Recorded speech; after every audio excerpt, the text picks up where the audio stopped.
Welcome back to Inspector Toolbelt Talk, everyone. So today we have back on a repeat guest, Lance Kaufman. How are you, Lance? Well, how are you today, Ian? I'm doing fantastic, and I feel like your mic is out miking me today. Oh, Your sound, you got that sultry sound going on. I always like to say when I do live classes, I just wish somebody would hop on and just say, Ian, I'm a long-time listener, first-time caller today. You know what I mean? Like, I just... You sound like Fraser Crane. Hi, this is Lance Kaufman, and I'm listening. Yes, I'm either going to talk about medicine or we're going to dive into something really important. Either way, it's going to be great. Stick around. It's going to be awesome either way. Well, Lance, I want to reintroduce you to everybody. You are our de facto commercial inspection guy here. And we're going to be talking about the state of the commercial inspection market. We haven't touched on this in many, many months. And commercial inspections is something that's very important to my heart. And if you're just looking at the metrics, important to us as an industry. But Lance, since the last time we had you on, it's probably been close to a year maybe. But since then, you've become the Director of Training and Development over at CCPIA, right? That's right, yes. So what do you do with that?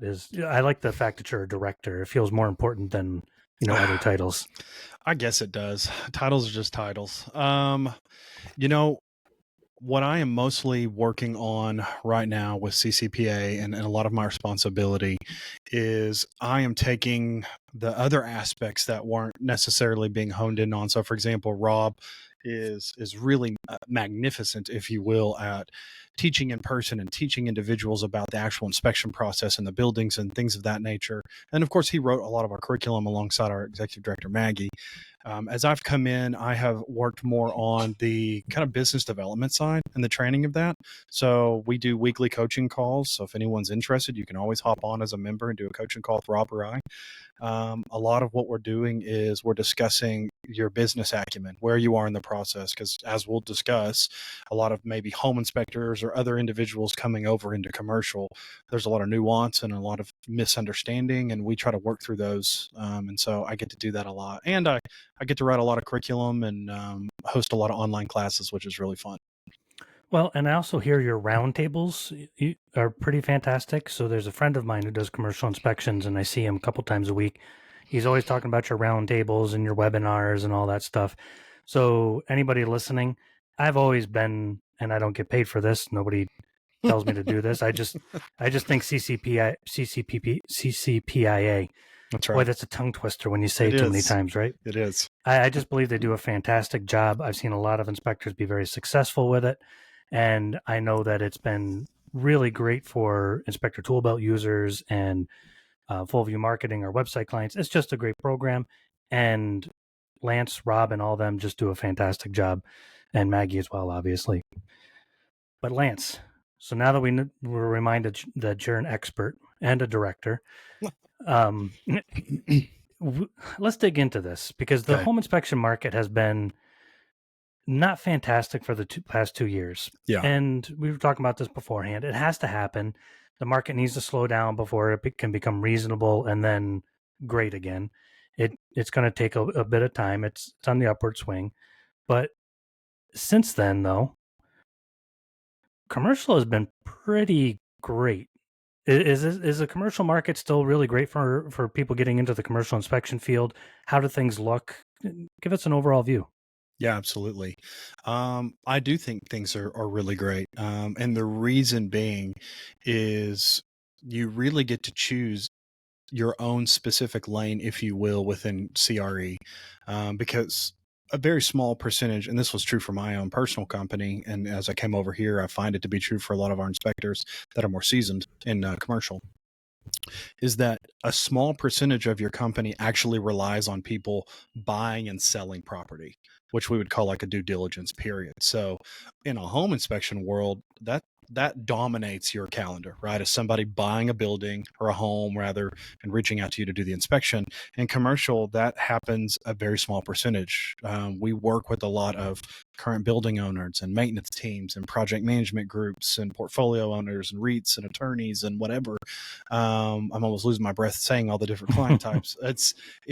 There really is a litany of ways that you can come in and be successful once you really understand what it is you're being able to provide. And so I think commercial is like anything else. It ebbs and flows with our economy and how things go. So, but what I have learned is individuals want to use commercial to either make money or not lose money, right? That's the whole point of it. It's a financial opportunity. And so while a home might just sit there and lose money, or the market might go stale, in commercial, for example, what we're seeing, and I talk about this in one of my recent podcasts, is you have all these big business buildings with all these different offices in it that aren't being used anymore. They're now flipping those and turning them into multifamily and turning them into, restaurants and all these different things. So people are going to adapt and grow. And so as long as you understand what that looks like in your area, especially, I think people are going to be successful, or at least cover what they were losing from residential initially, for sure. Yeah. So there's a couple things that I picked up from what you said there. Like residential, if the market's not doing so great, people just sit in their house and wait it out. Right. With commercial, you can't do that. The property needs to move one way or the other. So personally, I find that while it does ebb and flow, not nearly as much as a residential market. I have two questions for you. The first of all, when you say CRE throughout this podcast, you're referring to commercial real estate, correct? That's correct. Yeah. We just want to make sure that the terms we're using, everybody understands them. And also, you said you had a podcast. So before we get into any other points here, can you tell us a little bit about your podcast? Yeah, absolutely. And so I'm going to pull it up right now because I don't want to miss say it. I've only done a few of them. But yeah, so my podcast, essentially what I'm doing is every month you are going to get like a 15 to 30 minute deep dive into something very specific within commercial real estate. So the last few that we've done, we talked about private equity in commercial real estate. We talked about environmental in commercial real estate. One of them just finished up, as I mentioned, about those business or those buildings being turned into multifamily, repurposing of properties. And so my hope is that in those types of conversations I have, eventually I'll bring on other industry professionals. We'll do interviews, which will be awesome. But I just want to give one big kind of nugget of this is what's happening. This is how you can pay attention to it. And this is how you can possibly utilize it. Because I realize everyone's in a different region, a different area. Like when I was doing commercial inspections, my company was in 4 different states. So we're traveling all over and we're really seeing different client types. You might just be in, say, New York, right? And so you're going to have a very specific building type compared to someone down in Missouri. So my hope is that everyone can understand where they are in particular and how they're going to kind of see what's happening on the horizon and what's happening around them. Because unless you're really in commercial and understanding, commercial buildings and things of that nature, there's things moving and shaking all around you that you're just not aware of because you never put your mind into it. So once you step over that threshold, then it just opens up a whole new world. And that's what we're trying to work on inside that podcast. Nice. And so what's it called? So I'm going to find it and then I'm going to tell you here in a minute. Because I had it right here and I was like, oh, this is going to be great. I'm going to launch it. And then I started talking. I was like, we'll get to that in a minute. So I'll tell you where it is on it's on Spotify and all the channels as well. So okay, great. So when you find it, let us know. But I will. I do see a trend. So we go off of metrics over many pretty much, I say pretty much every state in the U.S., every province in Canada, South Africa, parts of Europe, and Australia for residential and commercial inspections. We have our own data, and we also watch things like Google Trends and all this other stuff, and also what we can access, which is limited with AI right now. Right. I do see a good steady funnel of people getting clients online from commercial real estate inspections, and it's kind of a funny thing. So like if I have a home inspection client, they're like, hey Ian, I only had 4 people call me for home inspections from the website last month. It's like, oh, okay. And we'll start talking about strategies, keywords. We'll look if there's any dips, and if there was only 4 searches in their entire region and you got all 4, it's like, oh, fantastic. I never get those complaints from commercial real estate because of the lead value. Right. It's like if I get a home inspection, it's like, okay, $500, whatever. I mean, one of my clients recently, he calls me, he's like, hey Ian, I'm I'm paying off my SEO for the next 10 years, he was joking, because he got a $30,000 job from a guy that just found him. He's like, oh, yeah, I found you. It looks like you service my area. You have all the right credentials. And he hired him right there.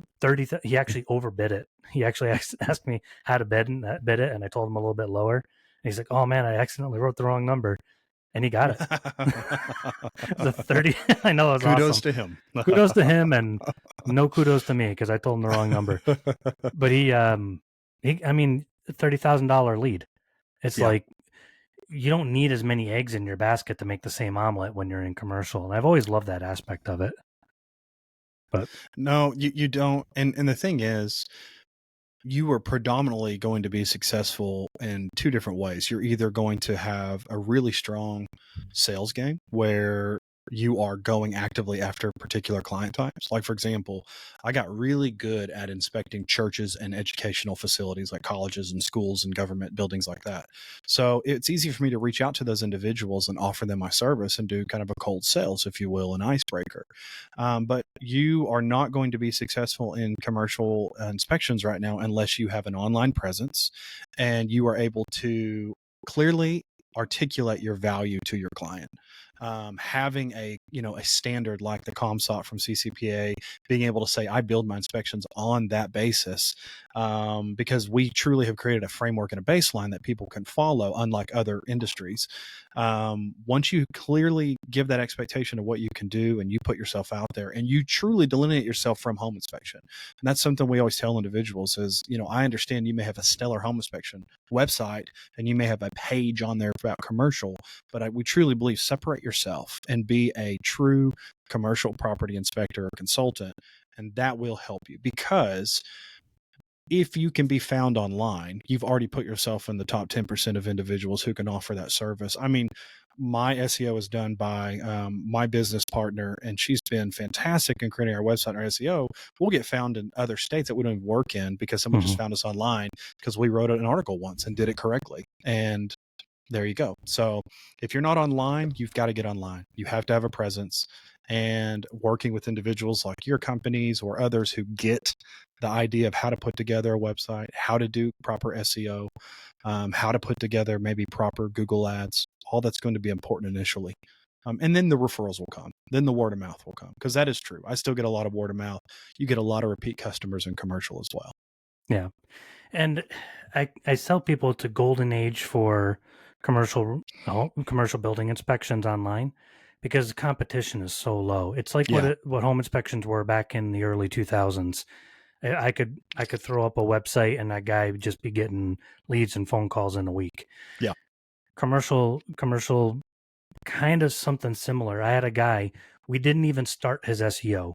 We just put up a website, just put up a meta description that he served all of Georgia. And he started getting calls from North Georgia, and he's in South Georgia. And he's like, Ian, can you limit it? I'm like, or just charge more and go to North Georgia, dude. Like, correct. Right. I'm like, why would you turn that down? So right. I actually had him tell me dial it back a little bit. Without, all we do is add a meta description, which if anybody knows SEO, that is literally just the very basics of anything that you can do. It takes 10 seconds. That's right. So yeah, absolutely. I mean, that's the starting baseline. If we ever do a coaching call and someone says, where do I start? It's you need to be online, be present immediately. I just don't think social media works as well. LinkedIn is great just because there's a lot of business professionals on there, but you get to understand who the movers and the shakers are there, but you're not going to do a lot of sales through LinkedIn as much as you're going to data collect. But yeah, have a great website and have good SEO and get found, and you'll be surprised what comes in just off that. I always tell that story when I started, back in 2018, when my wife was down the street, business partner, building our website. Nobody had a website that was talking about commercial. And just like you said, the basics of it, we put it live and we were getting calls the next week. And it's just been like that ever since. So the people will be surprised that even if there are an abundance of CCPIA members in one congregated area, maybe only a small percentage of them are actually standalone commercial inspectors. It's just home inspectors who join CCPA to get the education and get started, but really separate yourself and find a lane, and you'll get found and get successful fairly quickly. Yeah, and I do want to emphasize something that you said, and I believe we actually even touched on a little bit the last time you were on the show, about having a separate entity for your commercial business. Mm-hmm. I got to back that up because guys keep calling me, inspectors keep calling me. One guy actually just last week, he goes, "Can you build a commercial page on our website?" And he goes, "We get such low volume for it. I don't think it's worth building a website." And I'm like, that's backwards thinking. You have low volume because it's just a page on your website. Right. You go and it's home inspections this, home inspections that, and all of a sudden you just see a blurb about commercial inspections. I can tell you, I can watch your leads go to your home inspection website, commercial leads go to your home inspection website, get shot in the face, dragged into the woods, and buried in a 10-foot deep hole, never to be found again. Right. That's the best way to just lose leads. Right. Home buyers, they don't care if you do commercial. They're not bothered by it. No. Commercial buyers, if they see the word home inspection, they're dead. They're done. They're gone. They can be, yeah. Yep. I mean, for Yeah. the vast majority, there's some that don't, but the Yeah. ones you really want, if you want that $30,000 mall, Right. Yeah. they're going to want a dedicated website, you know? It's all about perceived value, Ian, to be honest, because when you look at that and you see that you're moonlighting as other things, they don't think you have the true knowledge on the particular building type or whatever. Because as a commercial inspector, I've said this and I shout it from the rooftops, you are really truly a consultant. You're not just an inspector who's commoditized, because you come alongside these individuals and you help them really understand their building needs and what they're going to utilize it for. To back what I said, you're trying to make money, right? You're using it for financial gain. So they might be a really great dentist or, daycare owner, but they don't know anything about their building. You do. So you have to be able to provide the value, and that's in your pricing, that's in your website, that's how you conduct yourself. All that's learned through CCPA, but that's where people are missing the mark when they just want to put a page on their website. Can it be done? Yes. I know people who have done that and they're successful, but that's today. Jump 2 years into the future, they're not going to be able to get away with that very long, I don't think. Oh, no, I totally agree. You can barely get away with it now. Sure. But in business, I never want to tell everybody, I barely got away with doing the minimum, guys. So Right. don't mean to brag, but I'd like to say I did what was best for my business, and it's really not that much work for me. Mm-hmm. Okay, if I'm going to start a commercial inspection company today and a home inspection company, most states I'm going to create a DBA from my LLC. Right. And then I'm going to increase my insurance policy to include light commercial and industrial, or large commercial, depending on what I'm doing. So that way I'm covered for everything. My same LLC covers all the payroll, all my marketing, and I have a completely separate entity where I can have a website and I can have ABC home inspections, and then I can have, True Sun commercial inspections. I just made that one up. If anybody wants to use it, it's not very good, but you're welcome to it. Someone's going to take it. Someone's going to take it. That's right. So, Lance, you know way more about the commercial market than I do. Is there anything moving or shaking in the commercial market right now and trending over the next couple of years, in your opinion, that we should really focus in on? If it's a building being bought and sold, the small business buildings are still very hot, I see. Whereas, like I said, it goes back to those small dentists and daycares and those type of things, or small office buildings, or there might be a little, 5 or 6 office suites, or, strip malls, shopping centers like that. Those things are always going to be being purchased and moved. It's just because there's a way to make consistent, either you own the building, or if it's multiple uses in one, there's a litany of lease opportunities. So someone's always going to be able to turn a profit, because even if business gets slow, people still have businesses, right? They're still going to try to push forward. Someone's still going to be cutting hair. Someone's still watching your children, right? Someone's still washing dogs. That stuff's always going to happen. Those are service providers. So those type of buildings, be on the lookout, like I said, for multi-use buildings being turned into multifamily apartments, things of that nature. I would always recommend people build a lot of relationships with engineering and commercial construction contracting groups, because a lot of them may utilize you to come out and do kind of the initial inspection, and then they take your data and then they build off of it. We get that all the time. And then honestly, anything that's kind of like a warehouse that can be used for data or technology is going to get real hot real quick, especially on the coasts. If you live in the Midwest, in the middle of the states like me, it may not be as big a deal, but if you're on the coast somewhere, those data centers are going to get real big, and they're going to get, I think, to a point where you're going to see a lot of people purchasing those because our IT capabilities and AI and things that are happening are growing, data is going to be huge. IT centers are going to be big, and that's going to bring in a lot of things. What people don't realize with commercial is it's a chain reaction. So let's say, for example, somebody moved into California, for example, and they are going to host a massive IT facility for an up and coming AI product. And it's going to bring in 100 different individuals. What is that going to do? It's not only going to help housing, but it's going to create more profitability for apartment complexes, for small business storefronts, because someone's wife has a business. They're moving from Oklahoma to California now. They're going to be looking for a place. There's going to be, so many different things that have a chain reaction to commercial. And so I think people need to pay attention to that. Open up your eyes, look around you in the area that you're in, and see what's really changing. You drive to work every day, right? Like, you drop your kids off, you go to church on Sundays, you're paying attention to what you're driving through. See what's coming up or what's changed, or, oh, every time I drive through this neighborhood, these businesses are always closed, right? Well, then in your area, that may be a dead duck. Don't worry about it. Put information into it. But things like churches, schools, government, that's going to be really, really popular for the years to come. If you get into anything, pay attention to the small government and privately funded type buildings. They're always going to have a need for commercial inspections and an understanding of building health. So that's going to be massive for most people coming in. That's going to be a lane that I think they can immediately jump in. Okay. So that gives us some real actionable information to work with, and I appreciate that. Especially the warehouses. Mhm. I don't think people, I mean, we all know about AI, but AI is like this thing that we kind of picture up in a cloud and we find it on our device. But there's Right. really a big building or multiple big buildings where all of that stuff is housed and processed Right. and then gets sent back to our phone. And there's small scale AI projects happening all the time. Right. There's a guy, he's probably 15 minutes from me. I was chatting with him, and he is starting a small scale, and I'm on the East Coast. He's starting a Mhm. small scale AI project, and he doesn't need a very large data center, but he needs servers. He Right. needs a data center to run those things on. So you could find something where it's a small project the size of a house, or a relatively large one with acres of Right. warehouse space. That's right. Yep. So Absolutely. so how do you, when you say keep an eye out for those, Mhm. when you see it, how do you take advantage of it? Like, what do you do? Yeah.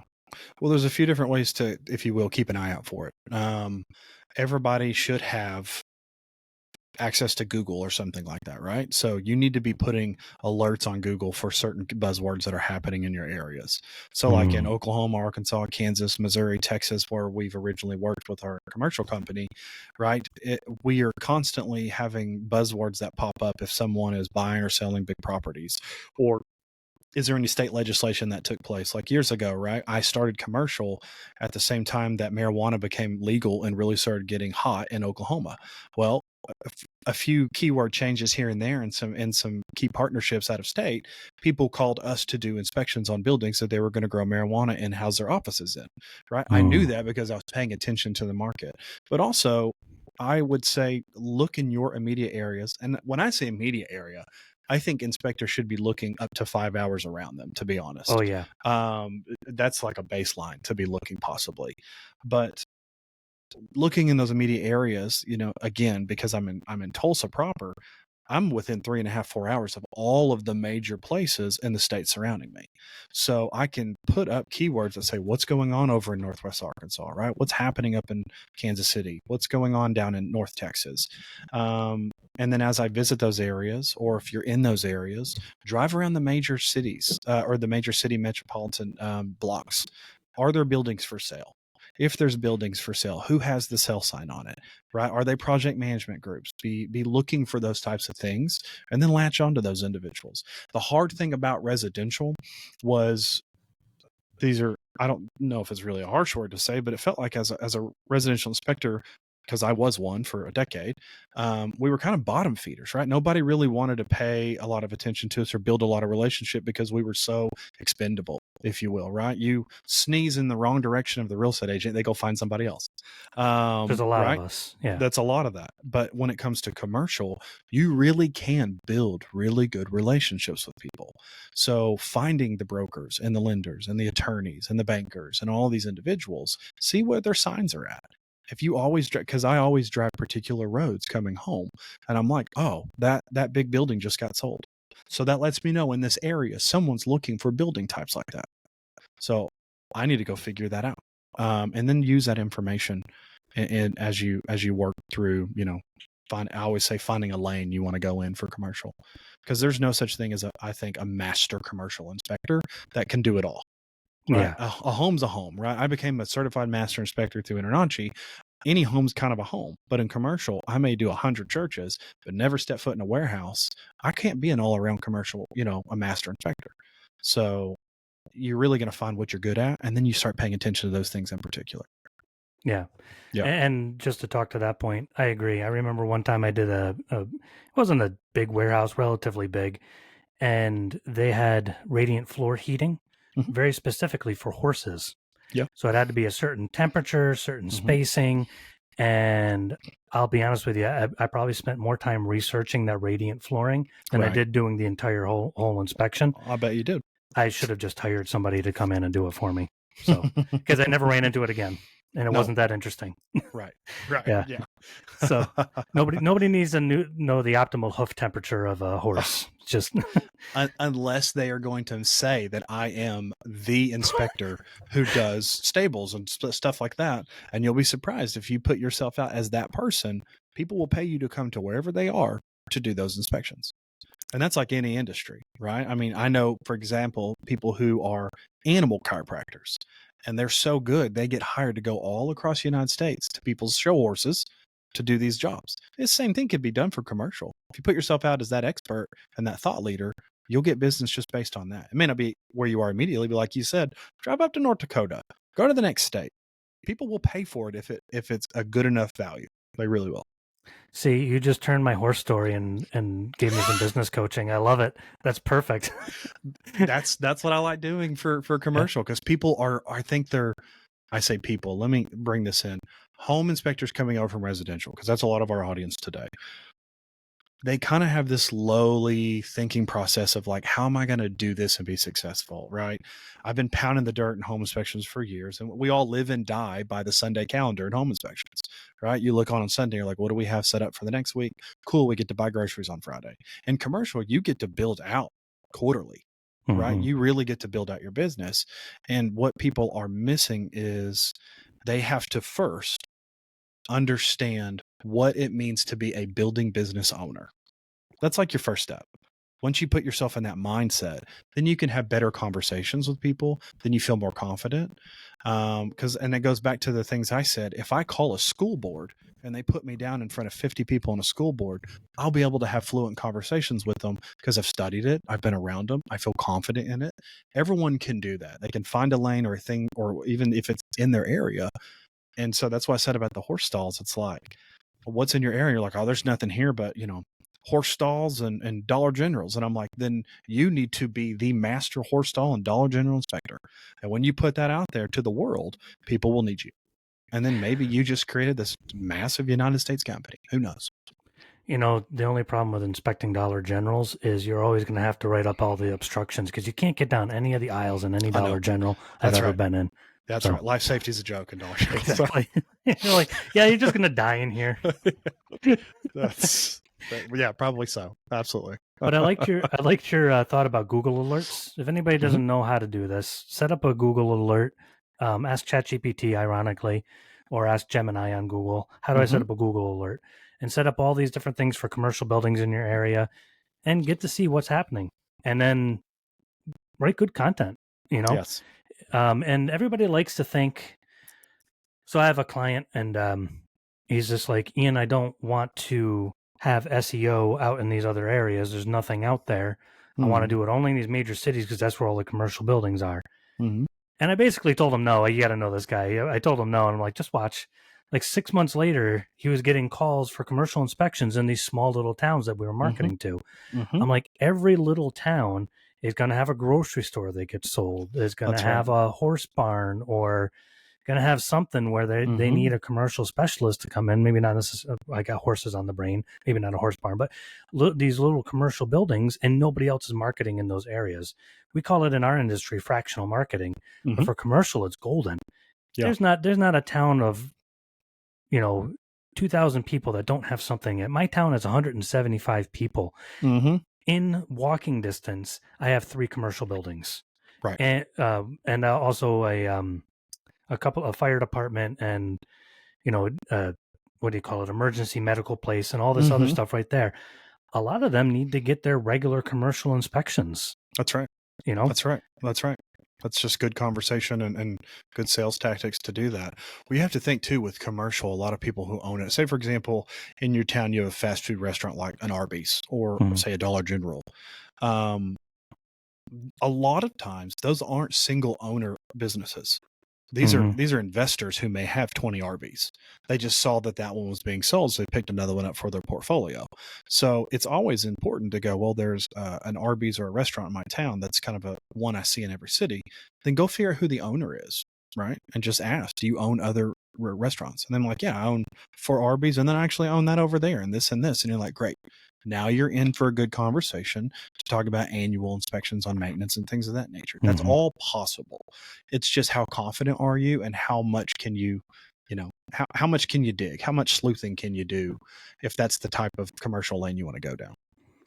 And I remember one time I was working with a guy, and we were in a Moe's or something like that. And I jokingly said, I'm like, oh man, they're charging extra for the guacamole. Got to pay those fees. And he goes, how much do you actually think they pay in their fees to own the name and own this business and all that? And I got curious. I'm like, well, let me look it up. He was making fun of me like I didn't know, and I didn't. So I looked it up. The money that they drop on things, and we're talking hundreds of thousands of dollars and millions of dollars here or there, and they're just throwing money around every day. And we're worried about, is our $1,200 estimate to do a walkthrough too much? We're only going to be there for the morning. Right. They don't care. That $1,200 for the morning walkthrough, with no report, is nothing to them. Nope, not a thing. Drop in the bucket. Usually it isn't. Well, and when you have conversation, again, this comes back in that consultant mindset. This is why people should be busy in the fourth quarter. Is because what do businesses do in the fourth quarter? You're talking about actually start making profit after Black Friday? No, retail? I mean, like when you think of the entire fourth quarter, what is something that they have to do in that fourth quarter for the next year? Oh, well, they have to plan. They have to plan. They have business planning. You should be a part of the business planning, right? That's a great time to start inserting yourself in those conversations. Like you said, in January when you called them, they're like, we don't really have any issues or needs. We're not really worried about it. But as you keep tripping on them, and you keep calling them, or you keep being around them, or sending them great SEO or an article or whatever you wrote, and they remember it, their roof goes out in October. And now they're like, oh crap, we didn't expect to spend an extra 30 grand this year. That really killed our budget. And then you find that out, right? Or just through conversation, then you have that business building and that planning conversation with them of having me come in for $1,500 and providing this value could have saved you $25,000 to $30,000 this year. Yeah. Right. So is that something you want to do now, next year? And then you'll be surprised. And that's a great conversation. I love having that conversation. But again, that's a confidence thing. You have to get yourself ready to have that conversation. You have to understand what business planning and all that is. Again, there's a lot of learning to do with it. I don't think commercial is just as easy as hopping over and, having a fantastic website. Because once you do that, again, that's perceived value. Then you have to know, what actual value do I provide? Yeah. That's why a lot of people always had trouble with pricing. As they're like, oh, I'm going to charge 20 grand for that building all day long. I'm like, you can, but are you giving 20 grand worth of value? Because if it's 10 grand of actual value, then offer them 10 grand and then do that 5 times this week, right? Instead of trying really hard to just throw as much at it as you can. So that's a lot of what if you want to know what I do with CCPA, that's it. Like it's helping people understand that mindset. Because once you get that mindset and once you understand how to use the resources we have, and people start sprinting. And I see people's commercial success grow quicker than mine ever did when I first started, because the resources and tools are present to them, or just conversations like this where they didn't realize, oh, that was a thing I didn't know. And then they start running for it.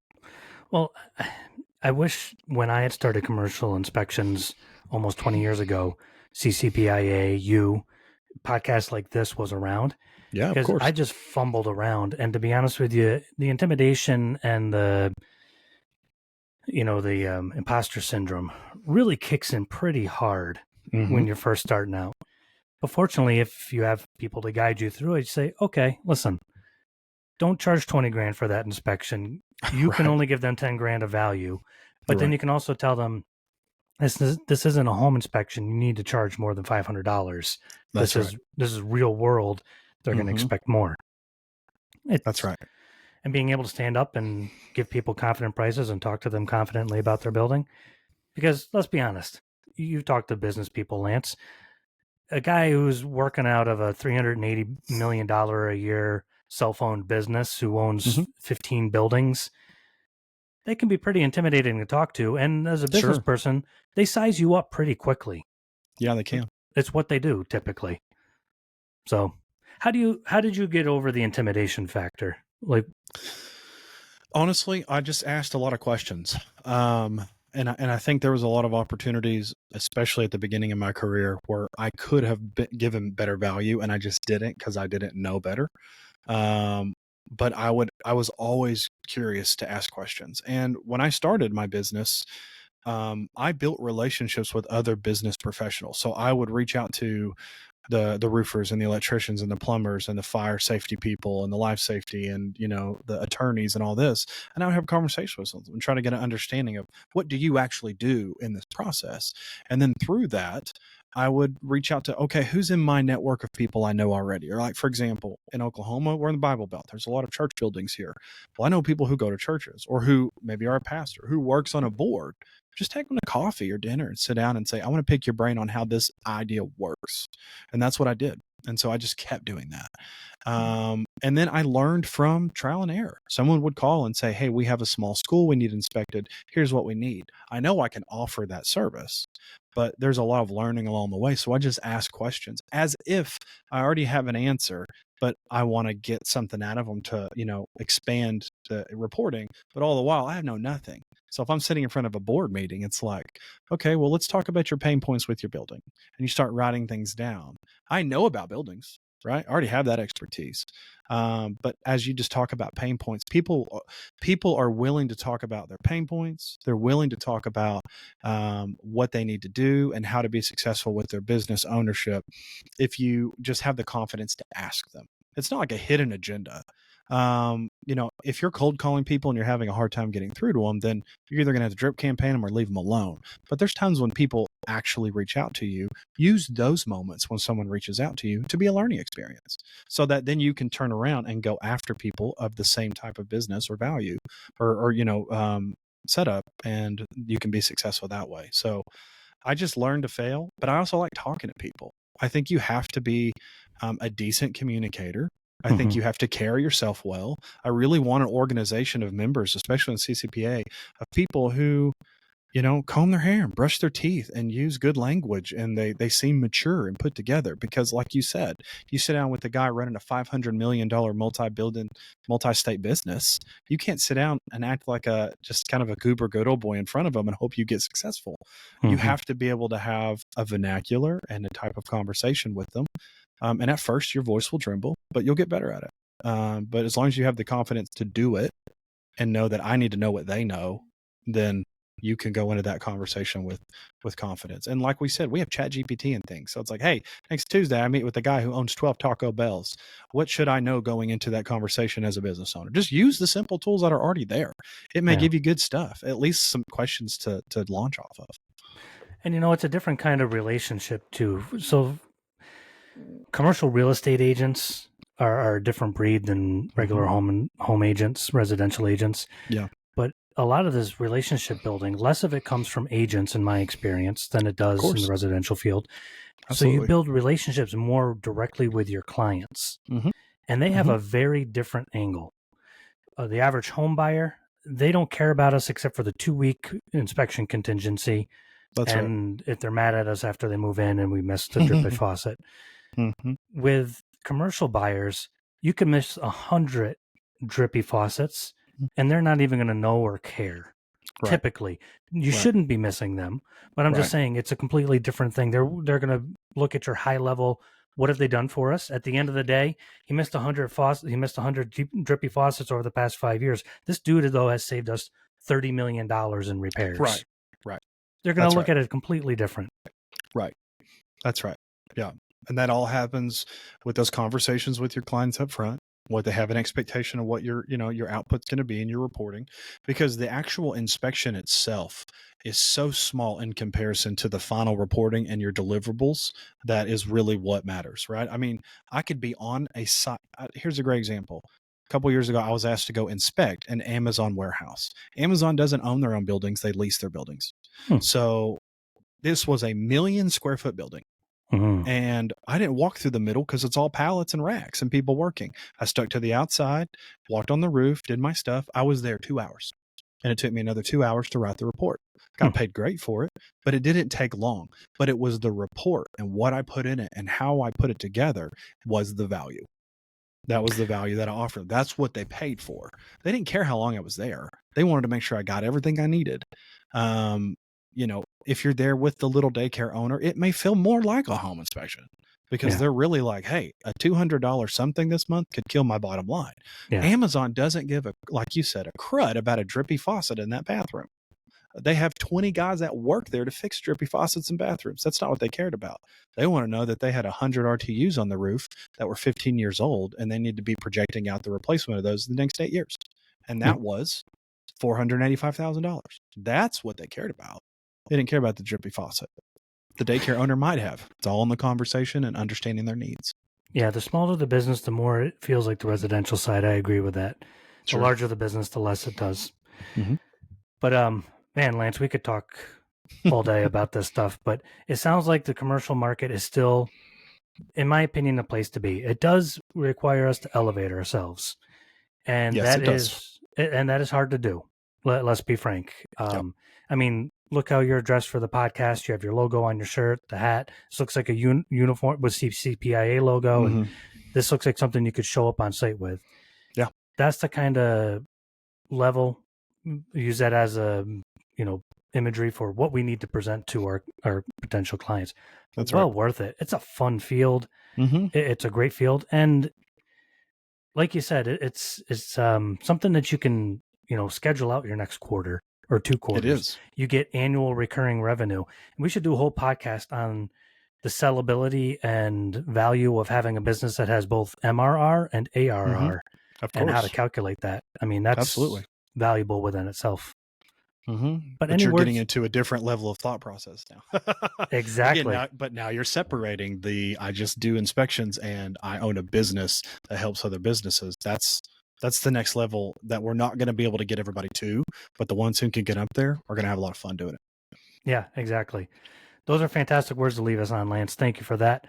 And thank you, everybody. Thank everybody there at CCPIA for letting you come on and always supporting us. And we support you guys. And next time you want to come on, talk about anything, we'd love to have you back. I will. I have to tell you, though, the podcast name, because please do. Please do. I got to at least fix that because I didn't screw that up. So my podcast is it's called Staying Smart in CRE. Okay. And then Rob also has his member spotlight and our roundtables and building your business. All of that's on Spotify, and all that information's on our website, ccpa.org. So go check that stuff out. It's good digestion. Say that name one more time for us. It is ccpia.org. You will find our podcasts. All of our online material will be there, of course. The name of the podcast I meant. Staying Smart in CRE. Perfect. Yes. If you look that up, or just look up the CCPIA podcast, or the page on like Spotify, Apple Music, those things, you'll see all of them there. So awesome. Adding it to my list. Good deal, man. Thank you. Talk soon, Lance. All right. I'll talk to you later. I appreciate it. You too.